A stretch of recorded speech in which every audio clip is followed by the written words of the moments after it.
It's fan fiction. It's zines. It's art. It's poetry. It's us actually singing. And there's extended special content at the very end, so be sure to listen all the way through the end credits. But before we start, I want to let you know that our friend Kate of Ignorance Was Bliss passed away recently, and we are promoting her podcast one last time. Please consider checking out her show. She was a unique and generous spirit, and we are really going to miss her.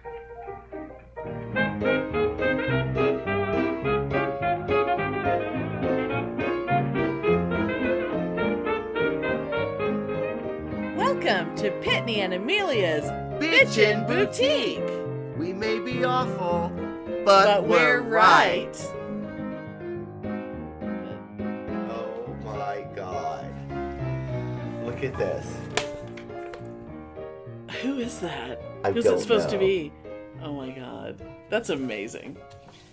Oh my god. Okay, so Oh, and it's supposed to be Joe Grant, because right below it is it's supposed to be Joe Grant. Really? Because nothing like her. Not even her hairstyle. Like, good god. Doctor, this way I found it. It reminds me of Doctor. You forgot your keys. Okay. So I have my selection. You have your selection ready?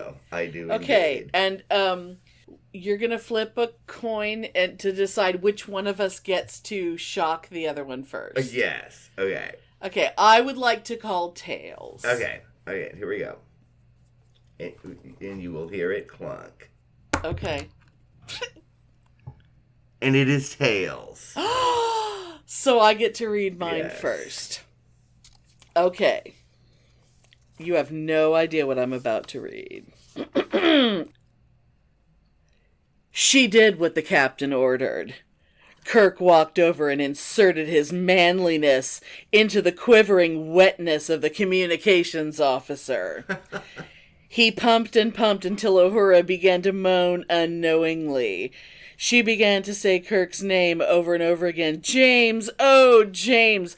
Harder, deeper, keep it coming, love, baby. She was overcome by the moment. His wonderful movement swept Uhura away from the reality of fear. As he kept pounding, she reached her limit and began screaming and moaning uncontrollably. A few seconds later, because it's typed very badly, Kirk unleashed his fury all over the back of Uhura. That's a good place to stop. Wow. This doesn't even have a title. This is just a 1.5 page Kirk / Uhura fuckfest. It's so stupid. It's so bad. Oh, that was the best part. Wow. And that reminds the first time I ever heard anything that was Star Trek, slash fiction or slash fiction at all. Well, yeah. Was at the original von Lichtenstein's house. Because she had tons of zines. And I remember, she let me, I was going through them. I was reading the story and I was just howling in laughter. And it was Spock and somebody. Wasn't it Spock and McCoy or something? Or am I thinking of another one? Yeah, no, this was some woman.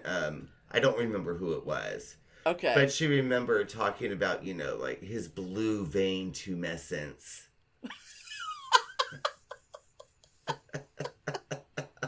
Blue veined tumescence. But I remember the blue vein tumescence, but I remember at the end of it, the last line of it was, "What a lay that Vulcan was."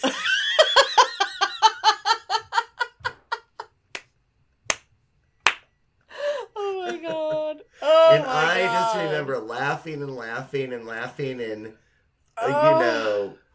Tricia was just looking at me like, whatever, because I had never seen anything like that.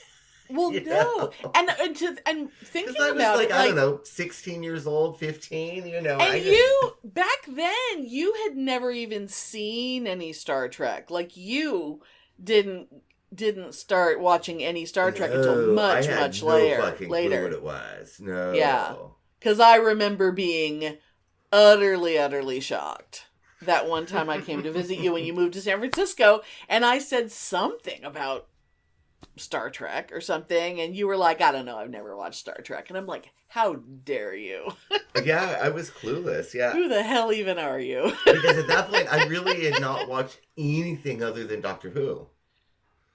Yeah. Well, and Star Wars, but yeah. Well, yeah, and Star Wars, of course. But everyone saw Star Wars in the 70s. I mean, you had to. And the Dark Crystal. Was a law. And, of course, Labyrinth. Oh, yes. So I was into the fantasy genre, but Star Trek, no, I hadn't watched. Lady Hawk. I mean... Yeah. Oh, I watched Lady Hawk many, many times. Yes. I still have my movie poster of Lady Hawk rolled up in a tube in my closet. Oh, my God. Yeah. Oh, I remember you had quite a collection of pictures of Matthew Broderick from the Lady Hawk period. I actually still have my Broderick scrapbook. I still have that. That might have to be a thing that you bring out for a live event. Oh yeah, let me tell you, some of those share pictures, your Broderick. To this day, some of those pictures, they make me pant. Because damn it, that boy was fine when he was fine. Well, and I'm sure that that you have like a Pavlovian response to them event by now, because I'm sure throughout your younger years they were it. Oh God, oh yeah, and I mean that might as well have been porn. And I wrote him love letters, and I never got anything back. I never even got an autograph back, but I used to write him love letters. Now, he would never do a con, but my God, if he did a con, we would go. I would just be in a frenzy. You know, a lot of people would be in a frenzy. Oh, yeah. I mean, he was the ultimate. He was the ultimate little cutie pie. God damn it, that man was fine. Your phones are so loud. I know. We'll just acknowledge them so that I don't have to edit them out later. Yeah, well, my poor mom with her hearing impairment. Yes. Oh no, you should be there in the room when it goes off. It's so loud it hurts. Oh, I bet it's. Oh God, yeah. It literally I can only hurts, imagine. but if it's lower than that, the poor thing, she can't hear it at all. She can't hear it at all. Yeah. Awful. Anyway. You should get a Bluetooth thing to go right into her ear. Right into her hearing God, aid. if it was that noise that loud, God, she'd have a heart attack and die. Well, she's the only one who needs to hear it. The rest of us can hear our phone just fine. But oh my God. What were you gonna startle me with? Well, it is not as exciting as not as scandalous, but it's just you had no idea I had this, so that's why I wanted to share that. Yeah, but it's just typical of Doctor Who filk. Yes, in the 80s. Okay. Oh my God. This is a piece of work by Arnold Livingston, whoever the fuck that is. Arnold Livingston. Do I have anything by Arnold Livingston? And probably not. Sung to the tune of the Casson song, the Casson song, Casson, whatever it is. Yeah, I don't know. And it's just so typical. Okay. Take the sash. Take the key. And we're off to Gallifrey. Oh my God. Where the Time Lords go marching along. They are proud, they are old, they're a wonder to behold. Are the Time Lords of Gallifrey. To Panopticon.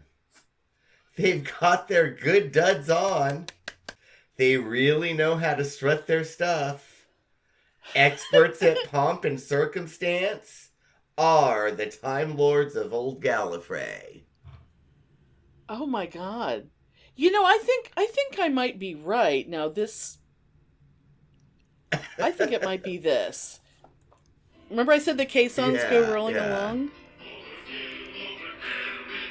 The dusty trail as those caissons go rolling along. Oh yeah. Counter. Hear those wagon soldiers shout while those caissons go rolling along. Oh, you're right. I was when I tried to guess it and I thought it was the Marines. It's not. It's the U.S. Army. That's why I knew it. Because I think you're right. Up hearing that shit. I don't know what a caisson is. I love it so much because the rhymes aren't rhymes. Yeah. It's just I love it so much because it's just so typical of the genre of fan publications in the 80s, which I love. Yeah. It. Well, see, I have a companion piece to that, which is to the Marine hymn, which is the ones I thought it might have been. Oh, the Halls of Montezuma. Yes. From the Halls of the Panopticon.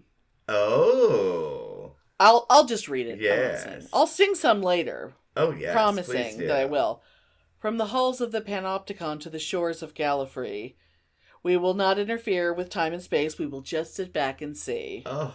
We will watch the fight for freedom, but we'll keep our fingers clean. We are proud to be a part of Time Lord Society. Oh, it's hard to control the tears. Now, I'm so moved. Now, do you know what filk book that's from? Do you recognize it? Because I know that we both had this. And I could not... It's from the... I can't remember the name of it, but is it from the one with the Leela song in it? Everyone knows it's Leela? Okay. Yes. Because... pick up your phone. I am sending you a text. Okay, oh my god. When I was looking around, because we were looking for filk books and zines and whatnot to prepare for today, I could not find my copy of The Cosmic Filker. Oh, yes! 1984. Yes, The Cosmic Filker. And I thought, well, I'm just going to Google The Cosmic Filker. Oh, my God. And it's a PDF. Oh. It's a PDF of the entire book. Someone scanned the whole damn book. Oh, I'm printing it out tonight. Yes. And I may actually have it because I was going through stuff in preparation. I know I have it in my house. For this episode. I'm shocked I couldn't find it. And I have binders of zines. Filk books and stuff? That I had, right. Of course you do. Put in binders for safekeeping.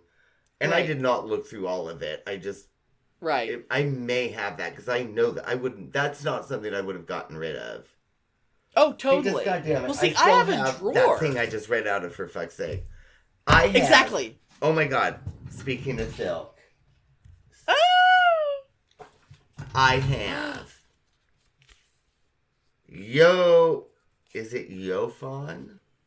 I don't know what it means. Yophon. A filk musical fable and prologue in 3 acts by Filthy Pierre. Yes, that's the thing I was trying to find. I was so upset. I was tearing this room apart. Yes, I have it in its entirety. I was looking for it. Oh my god! I'm so glad you have it. I have it. You will need to go to the Kinkos and make them copy it on a Canon. To True Fandom to publish the ultimate fanzine. It's like an operetta about fandom, right? Isn't that what it is? Yeah. Oh god, I'm so glad you have that. But I was literally tearing this room apart. I was so upset. Yeah. So I do. I have it. Oh yay! I will. I'll scan it. And PDF and I'll PDF it, and then any listeners that are so interested in god damn it, fandom esoterica. Because we met Filthy Pierre. Yeah. We met Filthy Pierre. Was it at WesterCon? Or was it at a bagel? I don't remember it. I can picture him. Totally. But yeah. But yeah, he was giving out copies of it, and I think he performed it, maybe. But I don't think we saw the performance, but we definitely got copies. And fuck, I'm so glad you have it. And you know what I was trying to find that I could not find? And I asked it was something that Sarah wrote. Yeah. And I The Gilbert and Sullivan thing? Yeah, it was The Last That Loved a Cyberman. I was thinking of that today. Oh my god. The operetta. The Gilbert and Sullivan style operetta about Doctor Who. And I cannot find it. And I told her about that I was trying to find it. And she has files of it still, so I can get it. It is obtainable. Oh my god. It is obtainable. But I swear I thought I had, and it still might be in one of those binders with all that Doctor Who stuff. It might be. Oh, I'm sure it is. Oh my god. Yeah. Yeah, I really need to organize my shit. I literally have a drawer that has in it, now granted, it has in it really random shit. Like, I'm going to hold up something that I just found in there. It's a flyer. In fact, I'm positive I picked this up at TimeCon. Because I picked up all kinds of shit at TimeCon or maybe at an LOR meeting, but it's a flyer for Rassilon Star Volume 2. I have a whole binder of Rassilon Star. Yeah. Yeah. It's Tom Baker and the Menace of Mandragora, Temples of Darkness, Temples of Light, The Warrior and the Wizard. Oh my god. Oh my god. I have a whole binder of Rassilon Star. Pitney. Do you realize that Rassilon Star came out of New Orleans? Oh my god.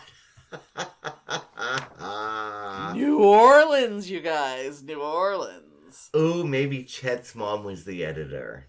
I mean, it's someone named Cheryl Duvall. P.O. Box, blah, blah, New Orleans, Louisiana.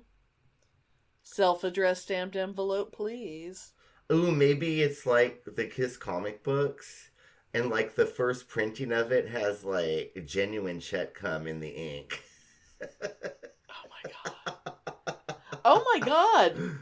This is even back then. Enclosed is my $5 deposit on Rassilon Star number 2. Please bill me for the balance. Zines were more expensive than I realized. Although, see, my problem is now, because I'm always looking. Oh my god, that seems high. No, and that's only a deposit. That's not even the full price. You had to pay Kinko's back then. Yeah, and that's why they're getting all this money up front in advance so they can make the initial run, and then they have all the postage and all that shit.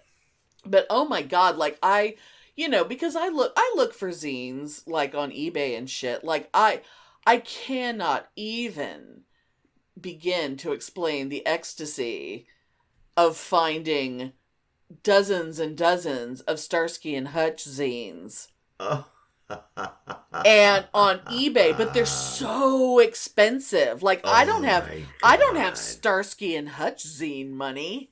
Is there any fan fiction in there by Leslie Fish? I don't know if I looked for that. I may have to look again. They're all just, Starsky and Hutch. Oh my god, because who was it that Leslie Fish was in a feud with? Oh god, I don't know. Oh my god. But Starsky and Hutch fandom in the Bay Area was apparently quite the hotbed of intrigue and scandal. Yeah, because there was some woman that I was friends with. I can't remember who it was. Oh my god. And I was, talking about Leslie Fish, of course, being a big fan of hers with her filk music, even though she's like a total, complete Trumpy freak now. Oh god. But that's okay, because she was fabulous back then. Yeah. And she was like, oh, I don't talk to Leslie anymore, I stopped talking to her ever since she started to take over Bay Area Starsky and Hutch fandom.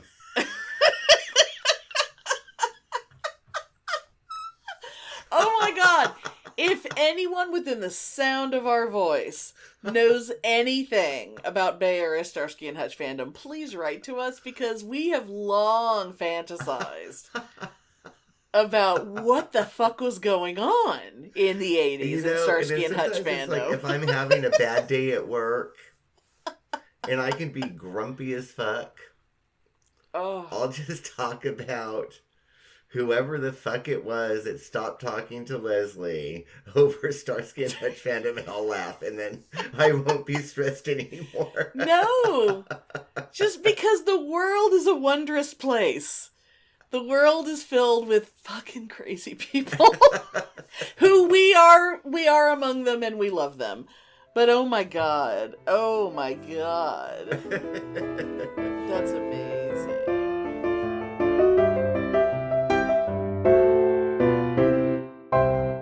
Hey, this is Kate. I'm a forensic psychologist and crisis clinician, and I collect stories. Everything from true crime to trauma to parenthood. There's a lot more in common between depression and sociopathy, or between serial killers and podcasters, than you might think. Are you sure you really want to know? This is Ignorance Was Bliss at iwbpodcast.com and IWB Podcast on social media.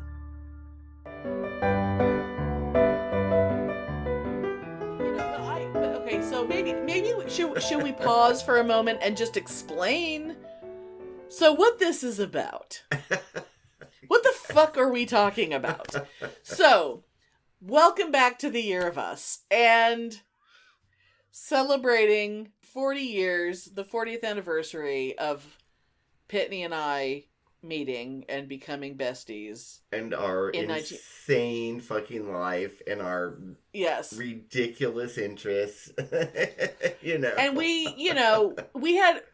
I mean, it was such a fun day when we just sort of sat there and had a had like the calendar made up, and we were like, okay, we're gonna do a show about this, and we're gonna do a show about this, and we're gonna do a show about this, and it's the funniest list of just random crap. But welcome one and all to the zines, filk books, and sandpaper tongue issue. We're gonna save sandpaper tongue for last. Yes. Yeah. So like so basically what zines, I mean, I suppose people are still making zines, but like once people could have shitty Geocities accounts and make stupid websites about their fanishness and be on web rings and shit. That's kind of what zines became, I think. Yeah, zines stopped. Yeah, because why would you spend all the money to print them out and make all the copies if you could just make a website? Yeah, like fan fiction, fan songs, fan art about whatever. Yeah, and the only way to get it seen was to have a friend who ran a zine. Yeah, and would publish your shit. And then you would go to Kinko's and get 20 copies printed and go to a con and hope that they would sell enough to make your money back. And these are like typed on typewriters. I mean, this is like physical. Oh yeah, physical layouts and physically typed arranging things on pages. And with the zine that I read the filk song from, it is completely filled with literally pen and ink drawings that were photocopied. Oh, I love it. And it's horrible art. I mean, horrible art. But nobody cared at the time because it was fandom, and it didn't matter if the art was bad. I mean, there was good fan art out there too, but that's what like the art show at the cons was for. But this was just like you expressed yourself, and you put on your freak flag, and you fucking went, and it was wonderful. It was like the wild frontier. In fact, I've seen. My friend Corrine across the street has a punk zine.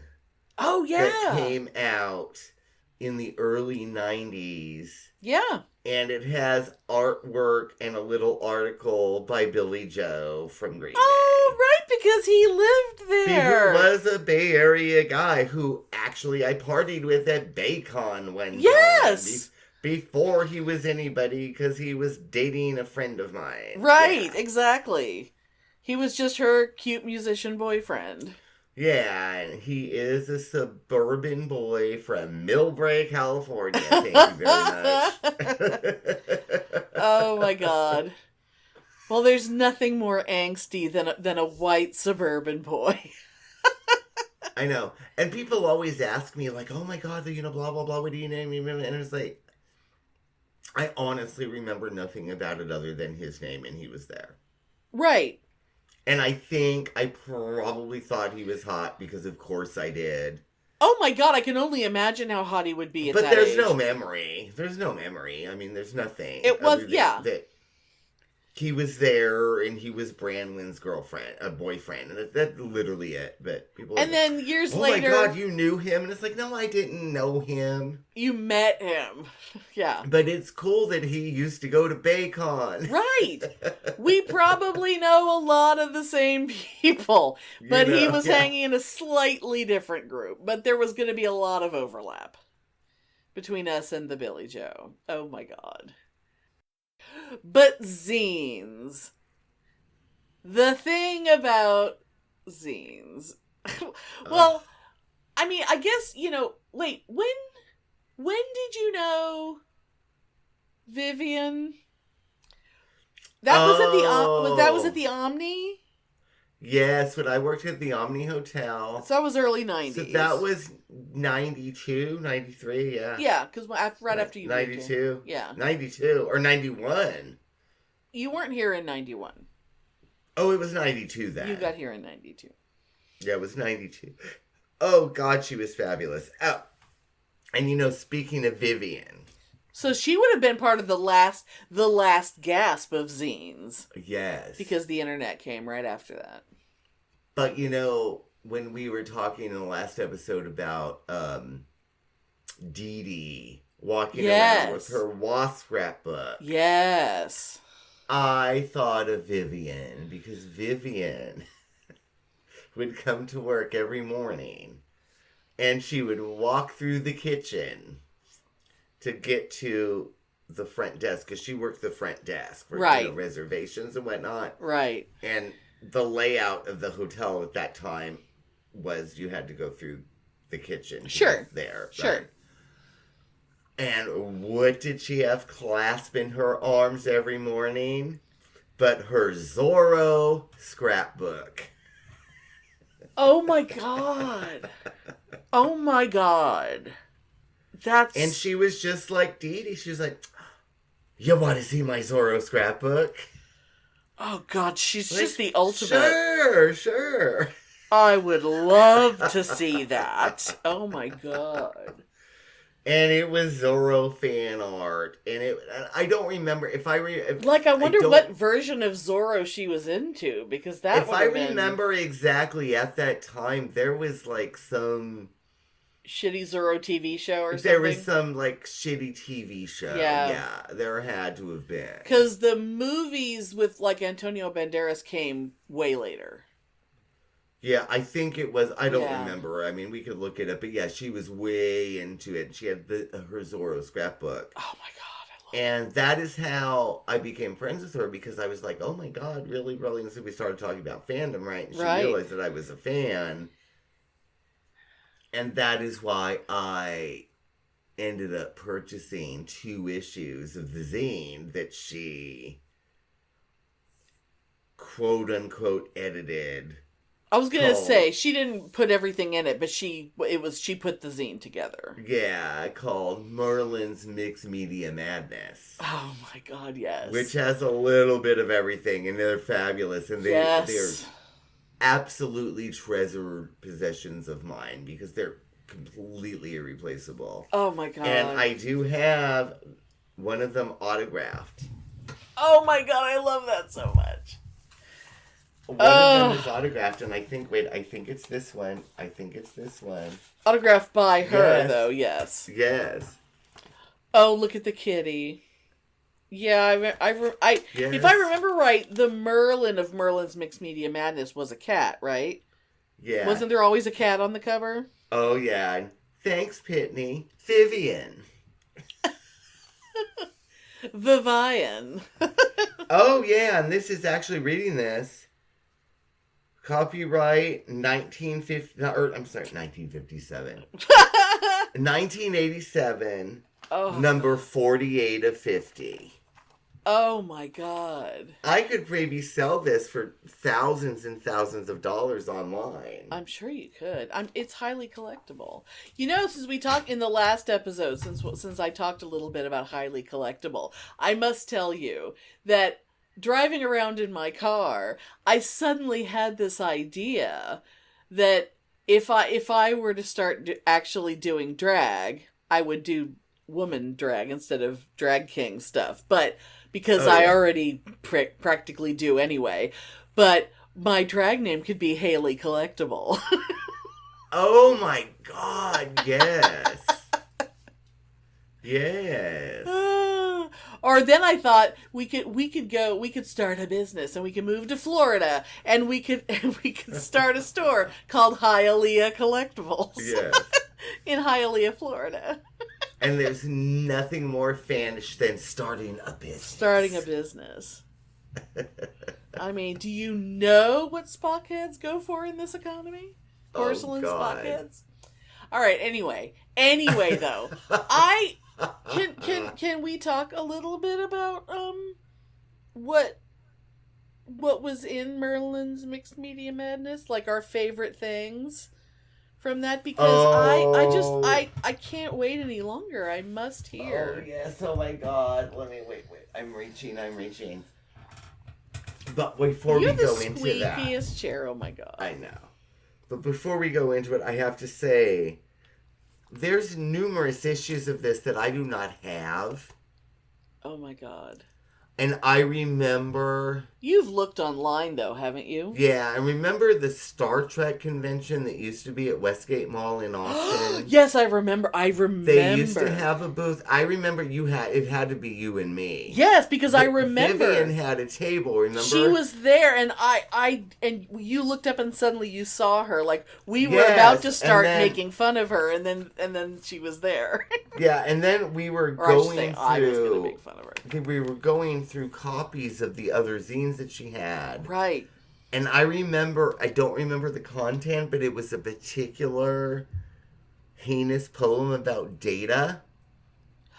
Ooh. And we were reading it, and I was like pointing it out to you, and we were hysterical with laughter because it was so terrible. Oh my God. But God bless her, she thought that we were hysterical with laughter because it was so funny. Oh, yeah. Of course. Because I really genuinely liked her. Oh, well, yeah, she's wonderful.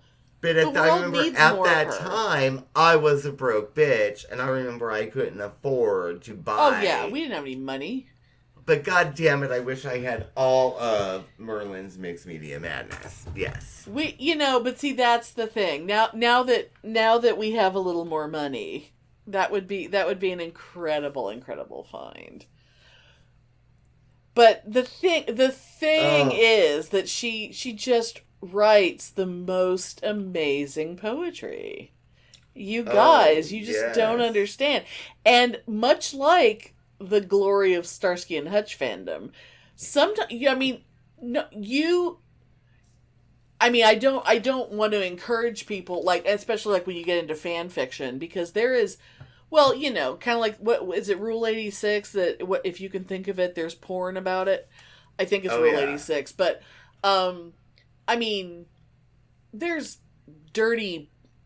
there's smutty fan fiction about, like, Full House. There's, and no matter what it is. I'm not even interested in the smut. I'm much more interested in the tacky sentimentality. The extreme sentimentality. But what I was getting to, though, is that no matter what you think of, there are insane fans of it. There's a musical that I saw when I was a kid called They're Playing Our Song. I saw Dawn Wells in the touring company of They're Playing Our Song, Marianne from Gilligan's Island.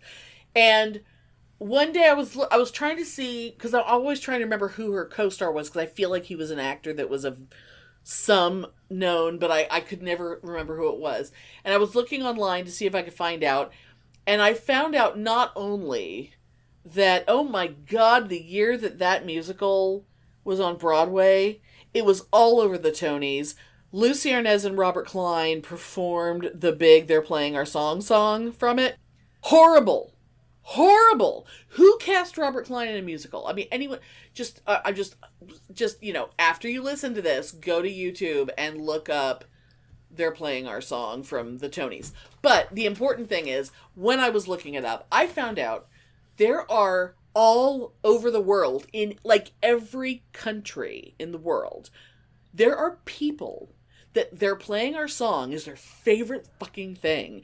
And they like have meetups, like fan meetups about one of the worst, like just utterly uninteresting play about nothing. It's really, really not good. But there are people that's their favorite thing in the world. So just understand when Pitney starts to read that there are people who love things that you haven't thought about in 40 years. Yeah. Because they were utterly unimportant. And this is so heartfelt. Oh my God. When she wrote it. I mean, it's very heartfelt. It brings a tear. And actually, after this, I want to read something else by her that's actually meaningful. That's going to be actually meaningful to both of us. Oh my God. And it actually makes me a little teary. Oh my God. To be honest. To be honest. Okay. Because we have to balance it, right? Okay, and then after that... Because we're talking about somebody that I actually really did genuinely really like. Yes. You know. Yes. And then after we have the sentimental moment, we can talk about Sandpaper Tongue. Yes. But this, okay. I'm prepared to... I have to kind of hold my breath while you read this, because otherwise I will just be screaming. Okay. Passing. By Vivian. Yes.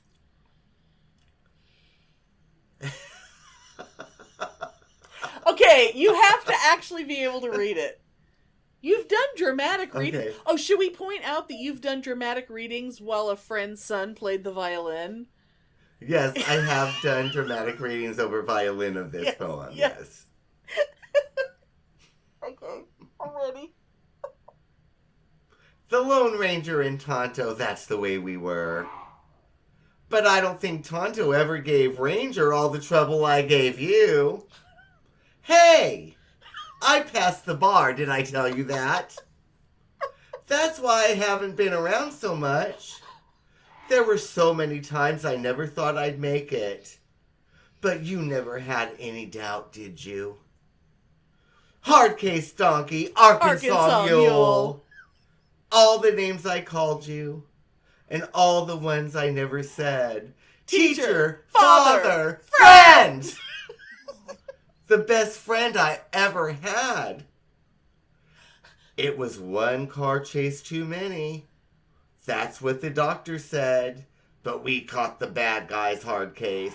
Caught 'em red-handed and dirty.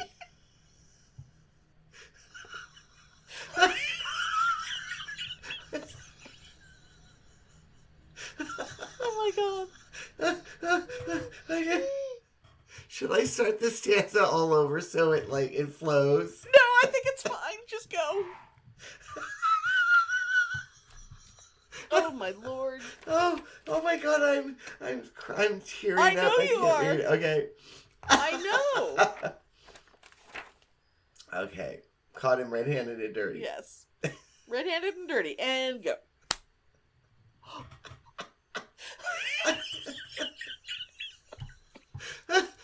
Oh my God. Okay. I didn't even know you'd gone until you didn't guide out of the... Oh, yeah, I'm gonna read that again. I'm gonna say it with you. Because I was waiting for this one. I didn't even know you'd gone until you didn't get out of the coyote. That's the way you always wanted to go out, wasn't it? Chasing bad guys with guns a-blazing. And somehow I can almost see you handing out parking tickets outside those pearly gates. Don't raise too much hell up there, Judge. That's right. It's sweet. I mean... But it's also It's Hardcastle and McCormick. Yes. I mean, I remember it existing, but I don't think I ever saw it. Even my parents didn't watch Hardcastle and McCormick. It was no Jake and the Fat Man. See, I'm having to take my glasses off to wipe my eyes because I was laughing so hard. I was tearing up and I know I can't see. Oh my god. Well, and at the same time, little Mister over here is having the zoomies. Yeah. I think his daddy might have come home. Oh my god. Yeah, but we caught him. Red-handed and dirty. Red-handed and dirty. We need to have Divine read this poem. That would be difficult. Well, except, yeah, she's dead, but, you know. Oh my god. Hard case donkey, Arkansas mule. Oh my god. Okay, are you gonna read the sentimental one now? Oh yeah, no, this one is actually really, really sweet, Okay, and it makes me... I'm prepared. Let me get a sip of beverage. It makes me a little weepy. I'm not gonna lie, because I feel like it's important to share this because we are geeks too. Absolutely. And we are not mocking fandom. No. We are part of it, but we can mock part of it, but we can mock ourselves too, right? But this is actually, yeah. Okay. And it actually makes me weepy. So okay. Anyway. All right. I'm bracing myself. For the doctors. Oh, okay.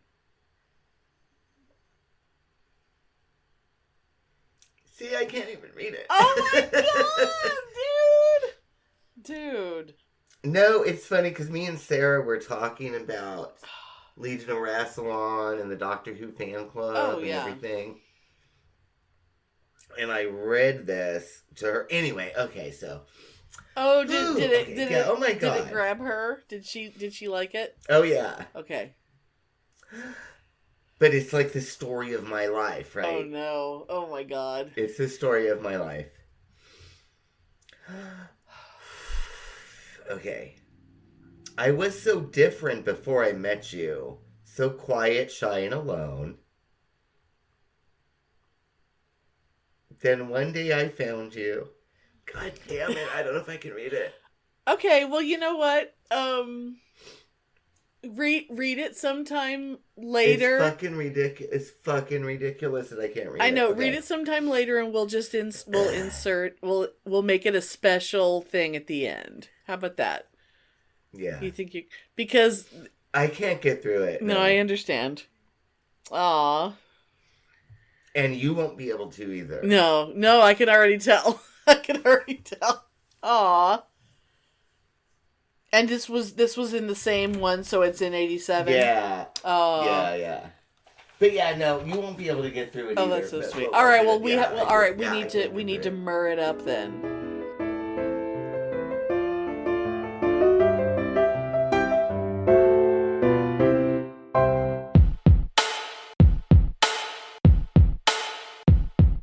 The Bitchin' Boutique. Yes. I think we need to give them a thing, Spike. We can give them a drop that they could play on their show. Yes, I think we've got to find some time and get time to do that. Right now. I think we should do it right now. Look, I'll show you how easy it is, Spike. Watch this. I'm just going to do it live. Okay, do it live. Like that bloke screams. I'm just going to do it live. Watch this. Hi, this is Dr. Dan from the Two Skeptical... I can't do it now. Look, I can't speak. Too much pressure. I'll try again. Take 52. Hi, this is Dr. Dan from the Two Skeptical Chaps podcast, and you are listening to the most bitchin' boutique. See? That was easy, wasn't it? Okay. They could send us one, we could play it in ours. Yeah. Right, you do it. Yeah. Right, what do you want me to say? Whatever comes to mind. Hi, this is Spike from the Two Skeptical Chaps podcast, who ain't no bitch, but you're listening to the Bitchin' Boutique. Oh, that was good.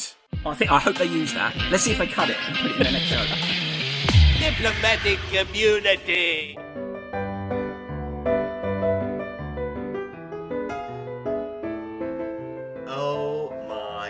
So we have talked a couple episodes ago. We talked about Mur. We've talked about Mur a lot, and I don't even remember how it started. But we kind of like really we were fascinated by Mur's fans because there's some. Yeah. I mean, we were fans, but in like a detached, sane sort of way, whereas other people, he used to like go. They used to have like cruises for Beauty and the Beast fans and stuff, Yeah, and he yeah. would go And on that's- those yeah. and like MC things and whatever. There were like Yes. people were fucking insane about this dude, and he really was. I mean, he was his own character, but he really was Vincent from Beauty and the Beast. yeah. I mean, he was definitely in that kind of thing. And so the people who were really into Vincent were heavily into Mur. And Yes. so I'm not exactly sure what came first, but we just had this idea to make a flyer about as if we were going to make a zine about Mur fandom for Mur fans, and Yes.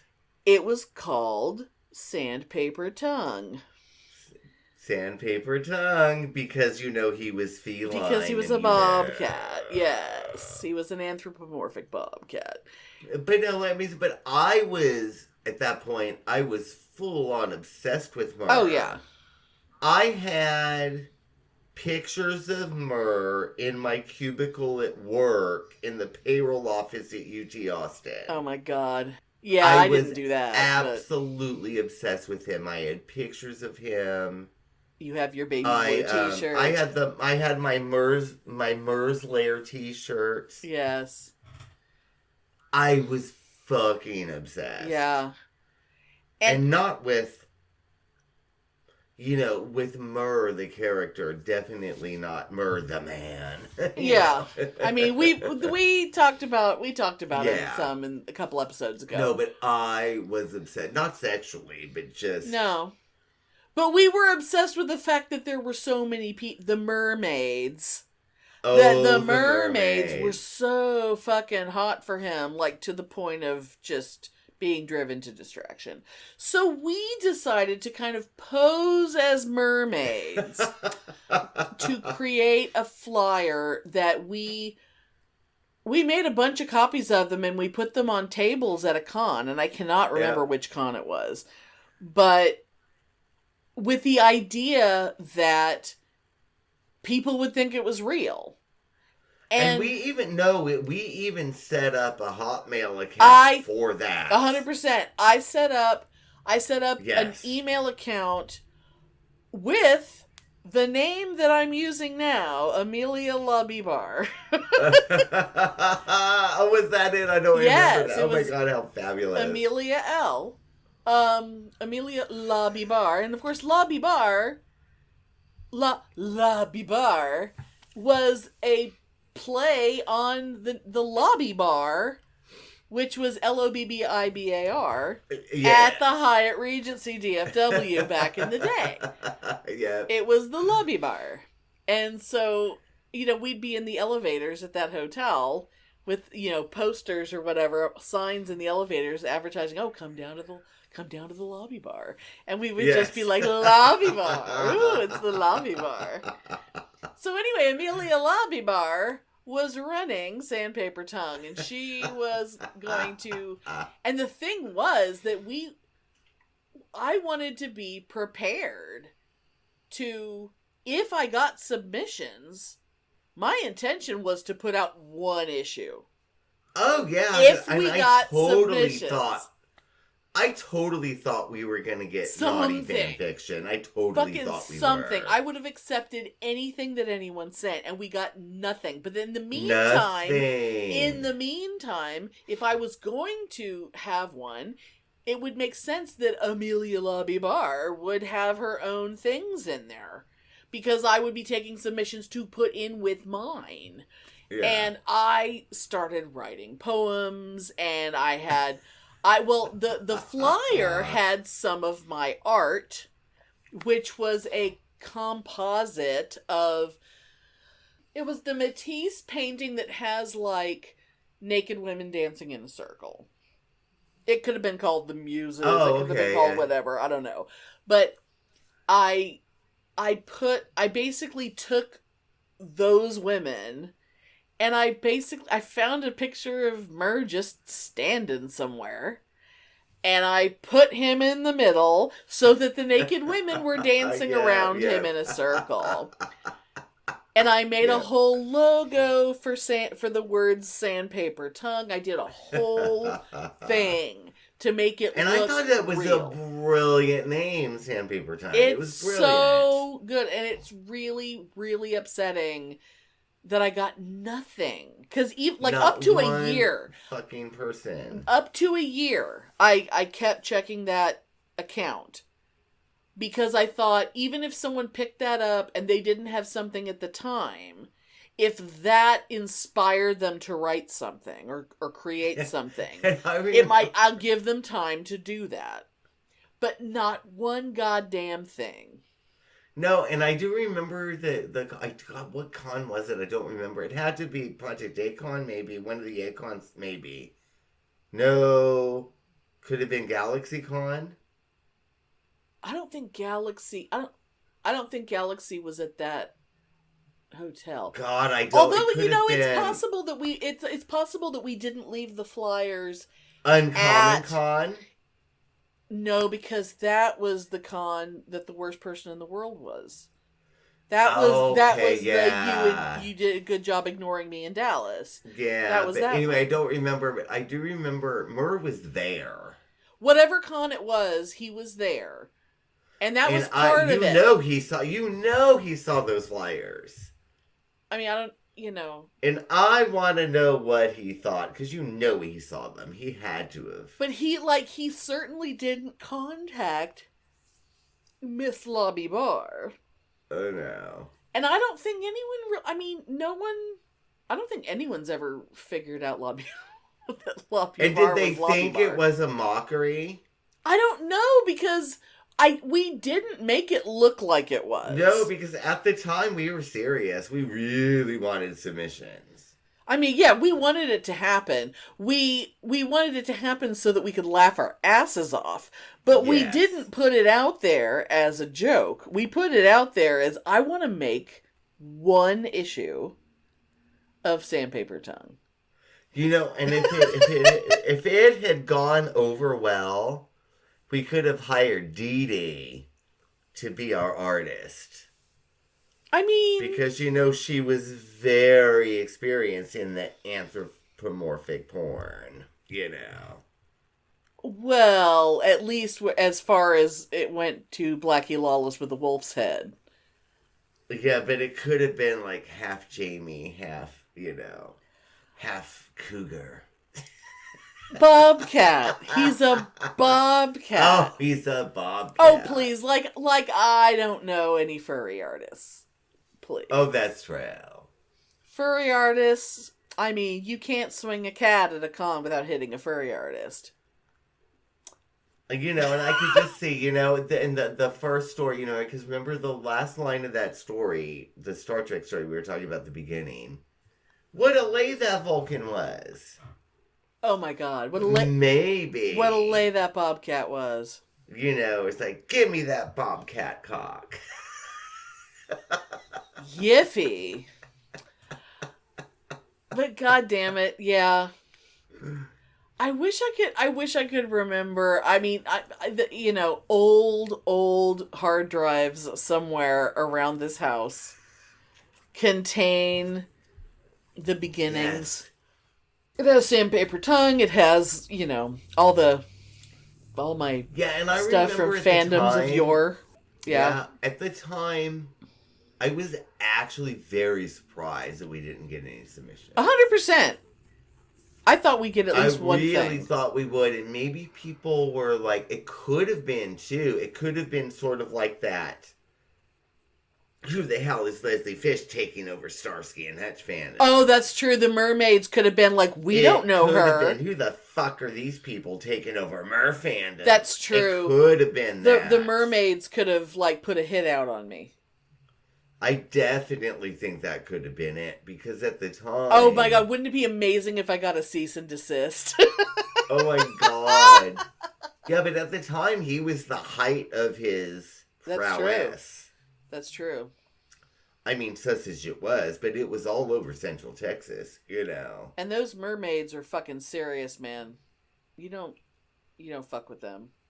Oh yeah, we talked about that in the last episode. That bitch that I have the painting from that went dressed as a cat to the radio station. Oh my god. Oh my god. But god damn it. I fantasize about that daily. So good. Oh my god, yes.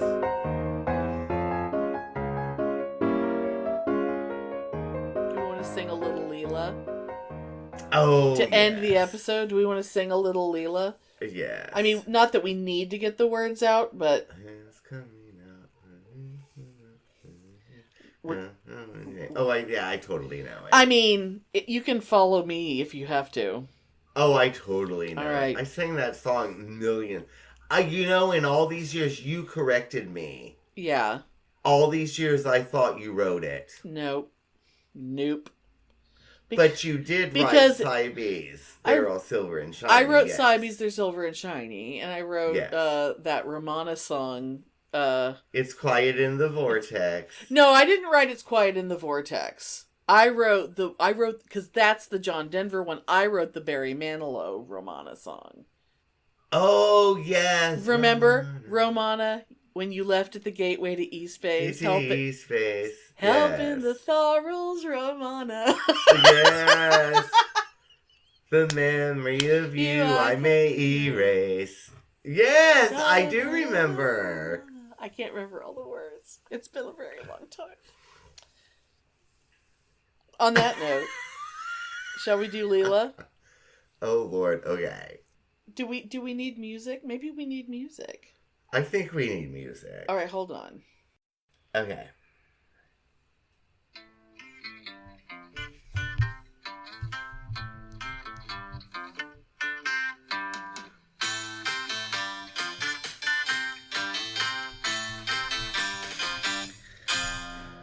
Who's creeping out from behind the bushes? Crossbow and Jane is thorn in her hand, ready to pursue anything alien. Everyone knows it's Leela, who forced her way into the TARDIS despite the Doctor's firm reprimand. Ready to go anywhere he was heading. Everyone knows it's Leela. And Leela is somewhat wild, quite dangerous when she's riled. 'Cause Leela's a warrior child of the 17.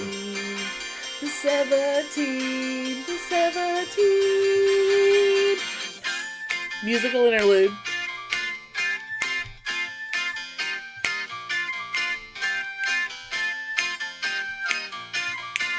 Woo woo! Okay. Dun, dun, dun. And Leela Is somewhat wild, quite dangerous when she's riled. 'Cause Leela's a warrior child of the 17. The 17, the 17, the 17. Who went along with the Doctor faithfully, though he acted in ways she did not understand, until she fell in love on Gallifrey. Everyone knows it's Leela. Crossbow and Jane with thorns in her hand, ready to pursue anything alien. Everyone knows it's Leela. Woo!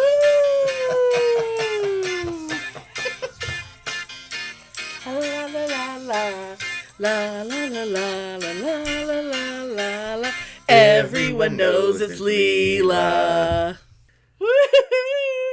It's quiet in the vortex. But even on this if you can read that poem and send it to me, I will make it the Easter egg. How's that? And I will. And I will put it.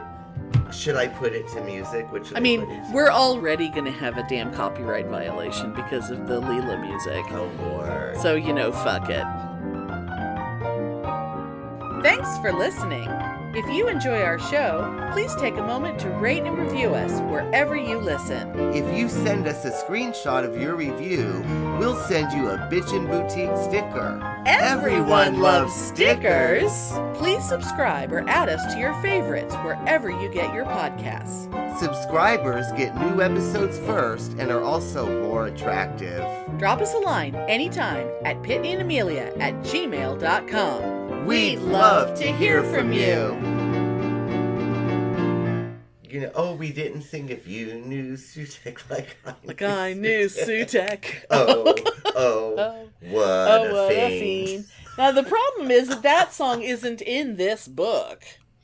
I kind of thought it was, but it isn't. That is the stupidest fucking thing, like, ever. Ever. Copyright violation? No, the Sutek song. You know, the other day, I don't even know why, and I know it's in here somewhere. Where is it? I was doing something in my car, and I just kind of, I don't know what started it, but I started going, wreck the crawls and ruin the routines. Oh my god. I had not thought about that in decades, not years, decades. Oh my god. God. Oh, it is in here. Waste the wern and void the vardens. Fa la la la la la la. It's stupid. It's really stupid.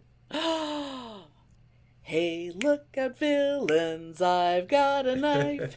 And if you move, I'm sure to take your life. Oh my god. Oh my god. So don't dare provoke me, don't be a fool. I'm a warrior of the 17, a battleground, my school, and I can use any weapons. I've got the skill. See, that's actually kind of fabulous. A well-written filk that's to a song that people actually know. Yeah. It's so joyous. It's so fucking fabulous. The ones that are lame, I mean, if you knew Sutek like I know Sutek, goddamn. That is just lame. That's just so, it's so dumb. Yeah. I mean, it's funny because it's Sutek, but it's so dumb. Sutek was Pyramids of Mars, right? Yeah. God damn it. Oh well, my take that, God. classic Doctor Who fans. All right. Ooh, Okay. Ooh, what a fiend. I mean, there's some in here that are like... Just... I do remember this one from, like, the Bayfilk book. My eyes have seen the glory... No, it ain't. My mind has seen the garbage that's adrift in endless space. 'Tis my duty to collect the refuse of the human race. The baggies of the galaxy will grab and leave no trace. Is it my squad? My squad goes cleansing on. Something in glory to space sanitation. Glory. Why do I know? I think it's because you gave me a tape. I think it's because you gave me a tape of Bayfilk shit. God damn it! Crazy that I remember that. Oh my god! It's like all the spider, oh spider, why don't you tell us where? Callahan's is hidden, and we'll do our drinking there. Like, I don't even know what that... There is a bar called Callahan's, it's really quite a place. The aliens go drinking there for every world and race. And when the puns start crying... And when the puns start flying, and something... When the puns even start steel-jawed flying... robots can keep their faces straight. Yeah, all the puns were fantastic. Yeah, but see, because I remember that from literally 40 years ago. Yeah. Yeah, exactly. That's the thing. This shit is 40 years old. This shit is 40 years old.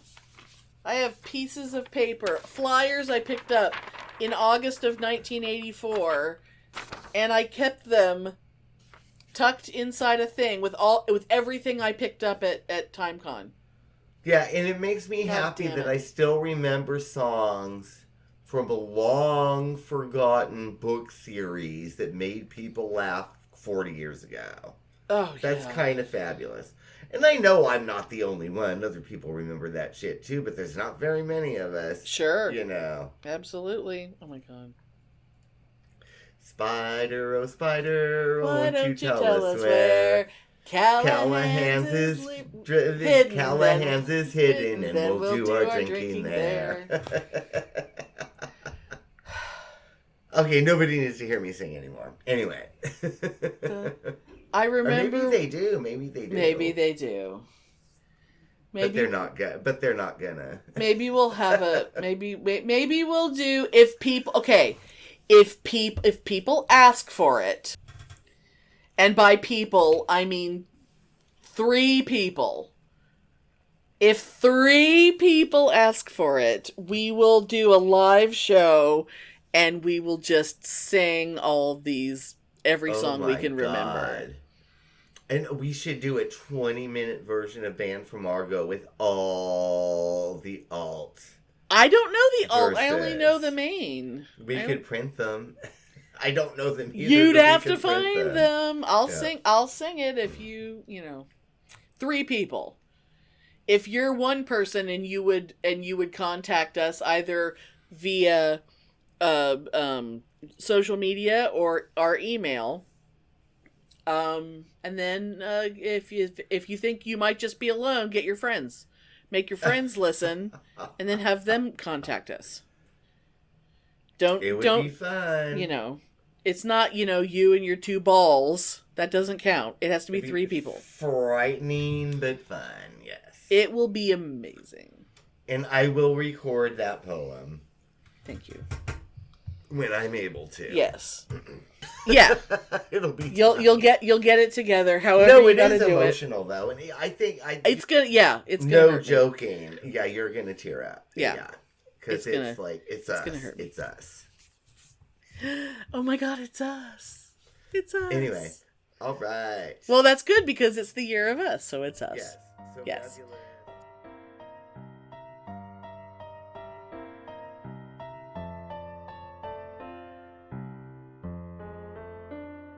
For the Doctors by Vivian. I was so different before I met you, so quiet, shy, and alone. Then one day I found you. Now I feel I have a home. Each of them has taught me things and pulled me from my shell. Now my mind roams freely, a new beginning. I've never felt so well. From the first one I learned to trust myself and do what I know is right.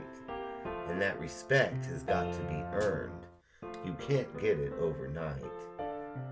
The second taught me a fear, that there's nothing wrong with being scared, and that sometimes it's all right to shed a tear when great sorrow has been shared. The third doctor taught me love and dignity as he fought the master and worked with Liz and Joe.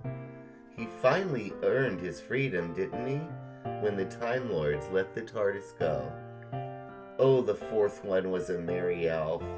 He always had a smile and a cheerful call. He showed me how to have fun and to be myself, not to copy someone else. It was so sad to see him fall. The blonde one taught me serenity and silence, vulnerability, and that muscles aren't always stronger, that it's possible to win without violence. I really miss his gentle smile. I wish he'd stayed a little longer. And number 6, I don't know you, not yet at any rate. What am I to learn from you? Well, I can hardly wait. When I think of all these new friends so dear, and all the adventures in which I've seen them, I can only agree with the Brigadier. The Doctor, fine chap, all of them.